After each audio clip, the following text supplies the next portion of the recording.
Qizlar bir aksiyasiga tayyormisizlar? Bugundan boshlab kim mendan ko'ylakchalar xarid qilsa, har bitta xarid qilingan ko'ylakcha uchun shirin chasakurkachalar qo'shib beraman qizlar.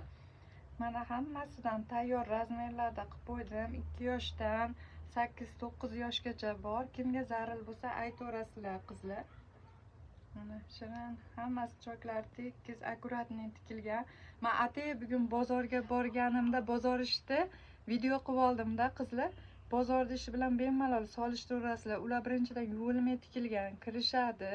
Sifatsiz materialdan tikilgan, ishlari ham sifatsiz turibdi. Bozorda 30 ming turibdi-ku deyarsizlar. Bu 30 minglik ish bas qizlar. Ularda shunday 1000 so'm, 2000 so'mdan tiktirishadi. Bu unaqa ish bas. Men har bitta chevarimga 10 ming, 12 mingdan to'lab tiktiraman bularda qizlarjolar. Mana asal shirin bo'lgan duvokalarimiz o'zlaring ko'rgasizlar. Yuvishda ham mashaqqati oson bo'lmagan. Yana boshqa rasvetkalarni obzor qilib o'taman. Kattalarda ham bir aksiyasini qildim. Keyingi videolarimda kutinglar.